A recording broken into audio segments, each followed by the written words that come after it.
Templar and I are finally here face to face, and we wanted to give you the chance to pick the fight instead of us just yelling at each other over the internet. That's Templar. I'm Chino. This is the Roundtable.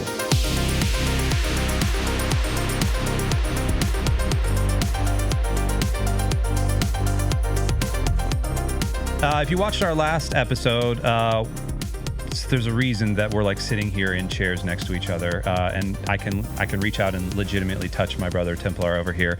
That'll be up in the comments up here in the cards or the doodly-doos below. You can go watch that episode and you can find out what the heck we're actually doing here. So we're just gonna move on because like you can't reference old episodes. You gotta just keep going. Nope. The algorithm. What's new and exciting? Yeah. So Templar had a great had kind of a great idea. Actually, I think we both kind of had this idea, but initially we want to start talking about some spicy takes. Yep. And then Templar had this idea to pull the community. We're together as a community here, hanging out, visiting with some of our Lux community members. So we thought we'd pull the community for what are their best hot takes, movies, television, books, gaming, and spiciest takes. And we're going to react to them. React to them, yeah. But some of these, fair warning, this episode should probably have like a spicy meter, like a...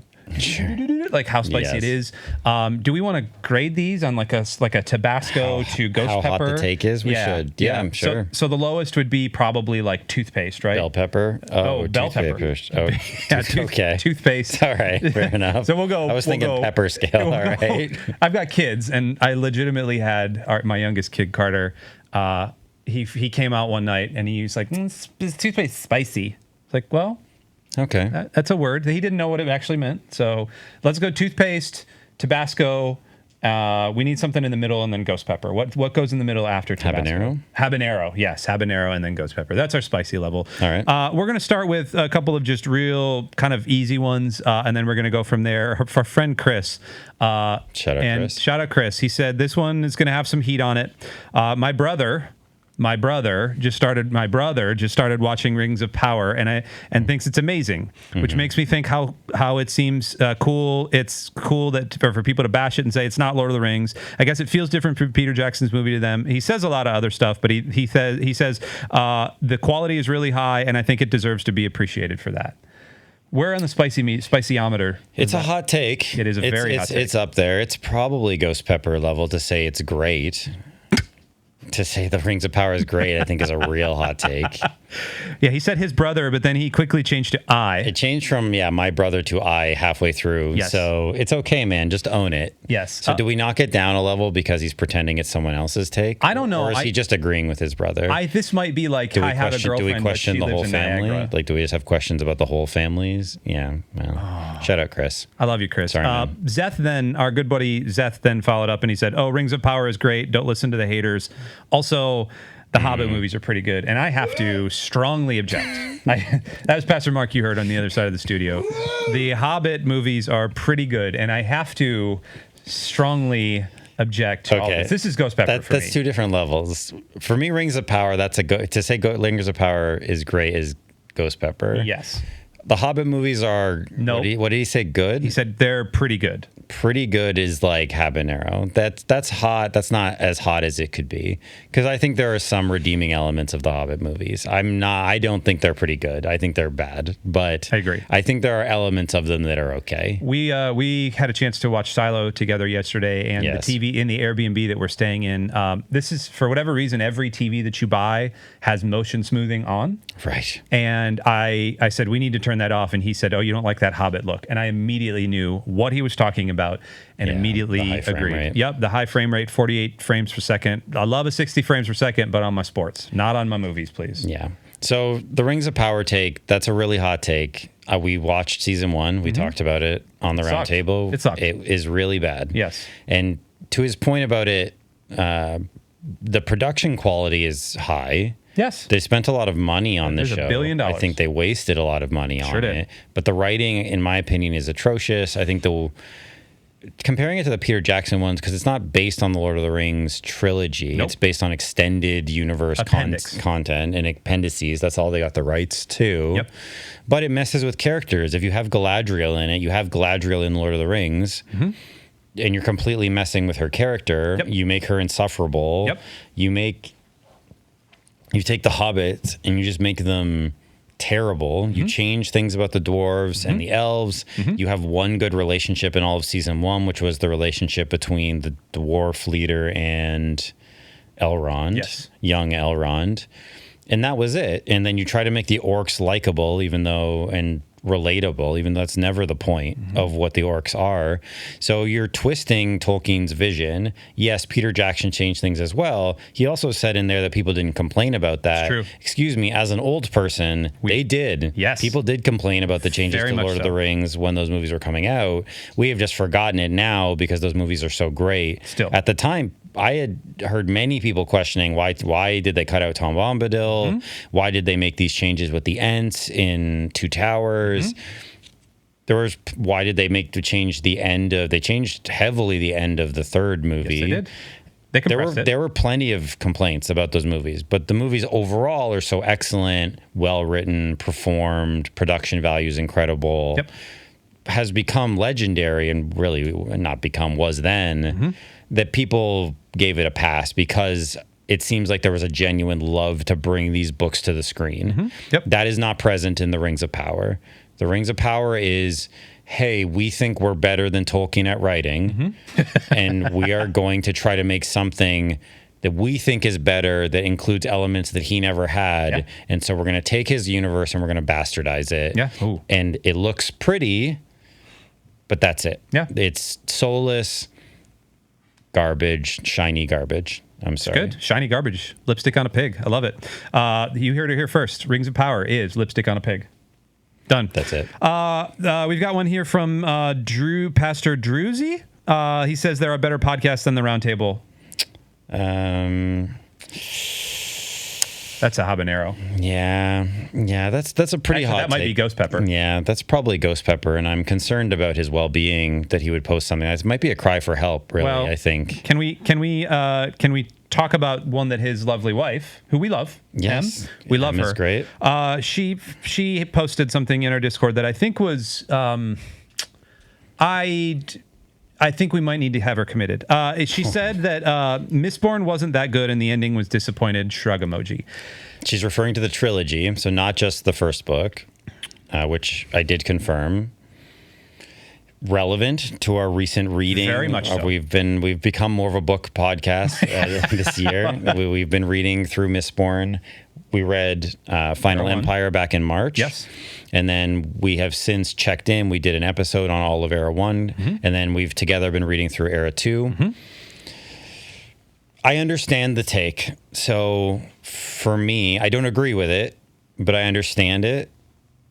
I would say it's probably a Tabasco level. Yeah. I agree. I don't think it's that She's hot wrong, of a take. but I agree. Yes. So I don't agree with the take. I think the first book is the strongest, though. So in the sense of the trilogy ending, I think the emotional impact of everything that happens there, and it's kind of like a mini Sanderlanche, because there is like some other. It's not. I don't think it's as much as it is in Era 2, or certainly from what I understand to be true about Stormlight. It really gets you with the emotional punch at the end of Hero of Ages. And even when we talked about it at the time, I said, I don't know how it will age for me, that the emotional impact was heavy, but I had some questions about that book. And that if it didn't end really strong, I would maybe say it was like a 7 or 8. Yep.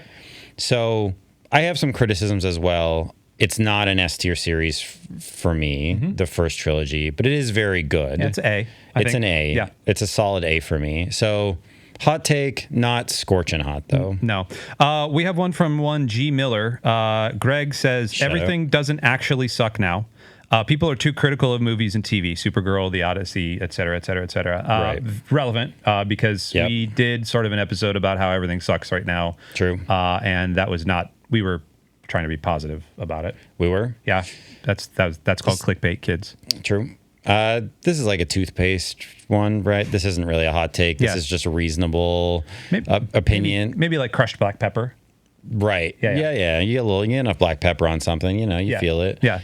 It's just a reasonable take. Shout out, Greg. Yeah. We appreciate it. No, we love Greg. Yeah, I mean, people want to jump on the bandwagons to hate things. People want to decide to hate things before they ever see them. People will take one headline about a casting decision and decide someone who, at least in my opinion, has never made a truly bad movie this must be some colossal failure in reference to the Odyssey, or something like Supergirl, because there's a screen grabbed image, which you can take a screen grab of anyone from any movie ever to make them look ugly, and then say, oh, they're making female characters look ugly in Supergirl or something. Yep, which is not true. People just want to have a take, and if someone, I guess, presents them with an idea that affirms what their own biases are towards a specific topic, they'll decide something is not good without even seeing it. So it's a nice reasoned take from Greg. I got a couple more here, and I want to fire through. These are gaming takes from Vindus. We love Vindus. Battlefield is better than COD, although I haven't played any of the new Battlefield stuff. From what I've seen in videos and gameplay, it just seems like a better all-around experience.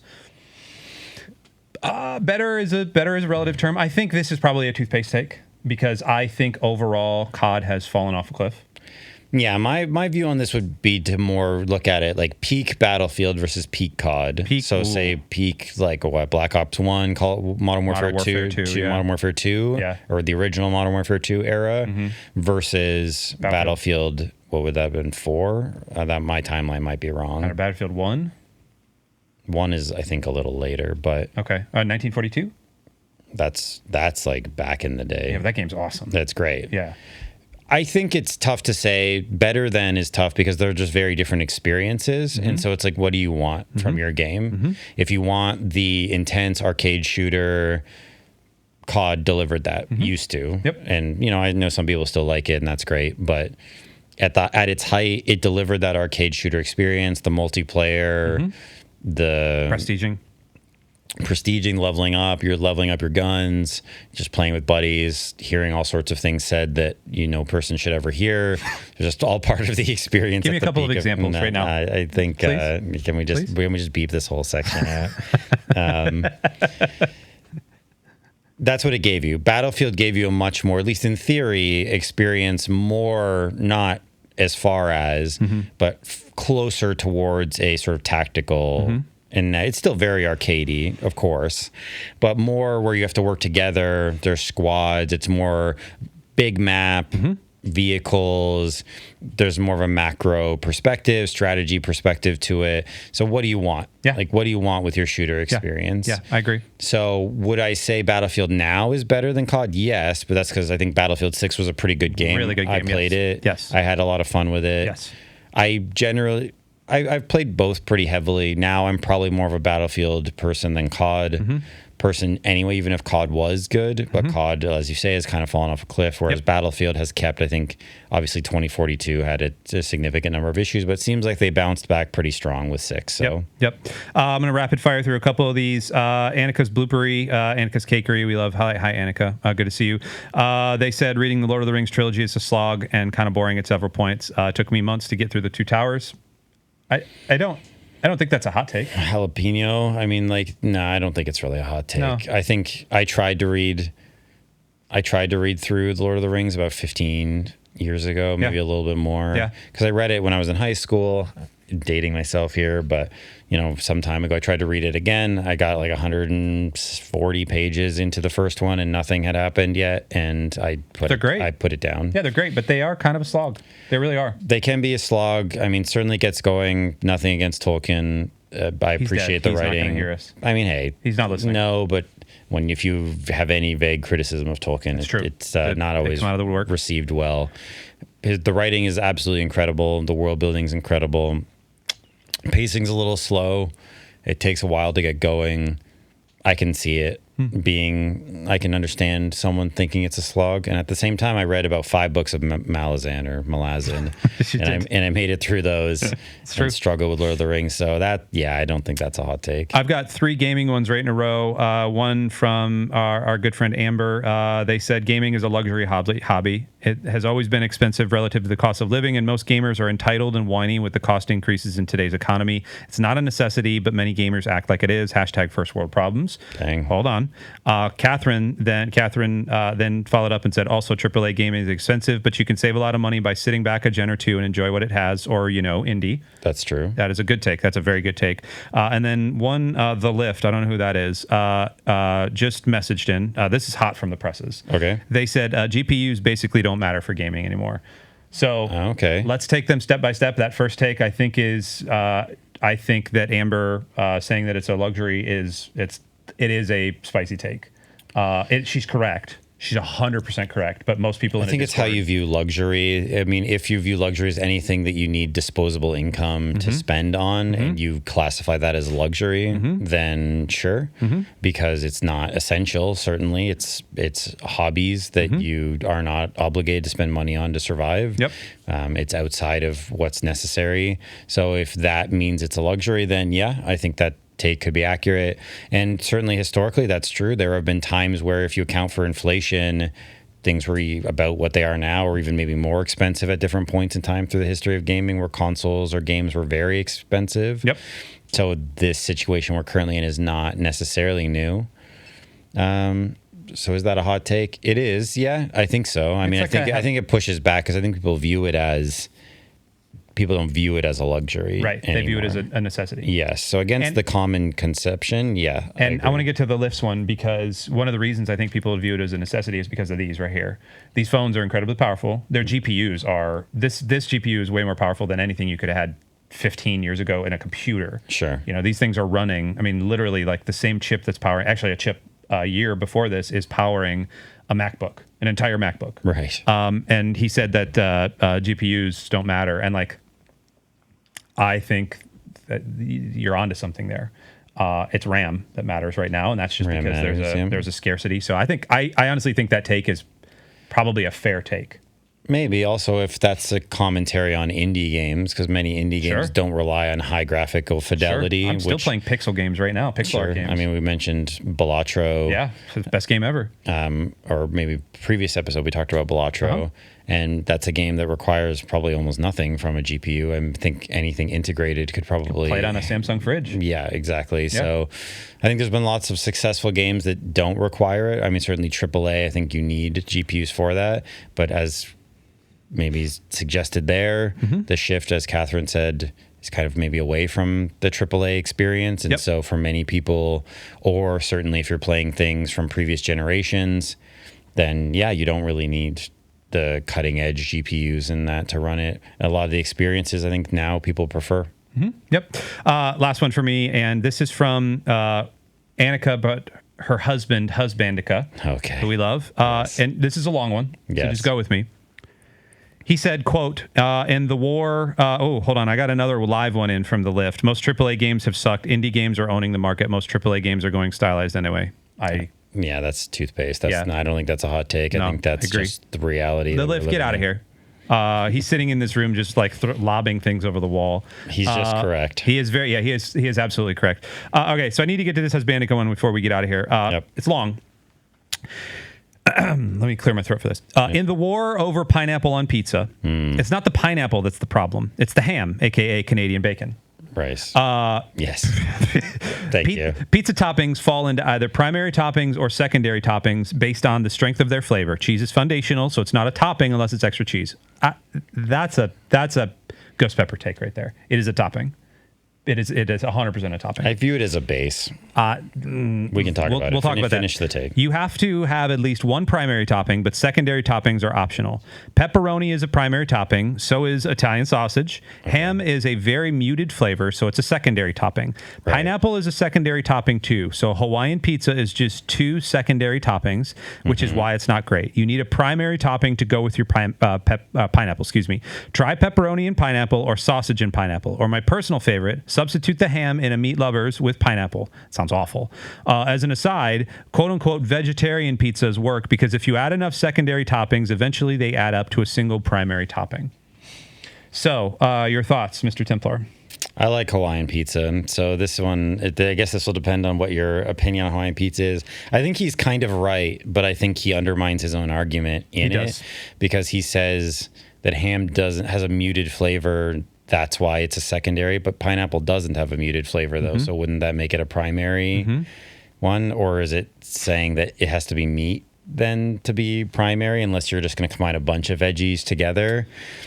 I think it's an interesting take that they are both secondary ingredients, and that's why I disagree with the general concept because I really like Hawaiian pizza and I think the combination is good, and I think ham brings more texture and the salt, like the saltiness of it, more than it does some sort of really strong flavor, although you can get like smoked hams or different like maple like you can get stuff ham that does have a stronger flavor to it, so I won't necessarily concede that, but generally I kind of agree, even though I do like Hawaiian pizza.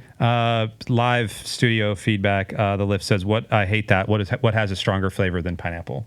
He exclaimed. Yes, I think that undermines the argument. Yes. I think his point is interesting. I think he undermines his own argument because pineapple has a very strong taste. It is hopefully it's I think it's canon around Lux Digital Church and maybe legend that I hate all fruit. Yes. And so I think pineapple on a pizza is an abomination and deserves to be thrown into the 7 layers of hell. Sure. Shout out Dante. And we need to, and Dante, I think, didn't have enough layers of hell for pineapple on pizza. Right, didn't exist yet. Yeah, there was no such thing. I think he was Italian too, so it deserves its own level of hell. Last one before we get out of here. One pastor Druzy said bald men are beautiful. Sure, I don't think that's a hot take. No, though. I think that's true. That's just great. I think that's found in the Bible. Yeah, it's in there somewhere for sure. Elijah and Elisha. The bald guy actually called bears to maul kids. That's true. So I mean, what's cooler than that? Nothing. Yeah. Nothing. I love it when bears maul children. Probably should. It is not the position of Lux Digital Church that bears mauling children is a good thing. Captain Disclaimer over here. Do you have any hot takes you want to add, or can we get out of here? Nah, we're good. Okay. But we appreciate the community sending them in. It's a lot of fun. Enjoy. We throw them in the comments below. We'll probably do another hot takes episode here, or our community hot takes. Drop them in the comments, and we'll collect some more. I'm sure some more will come in. Tell me also why pineapple is the worst thing in the world, because honestly, it is.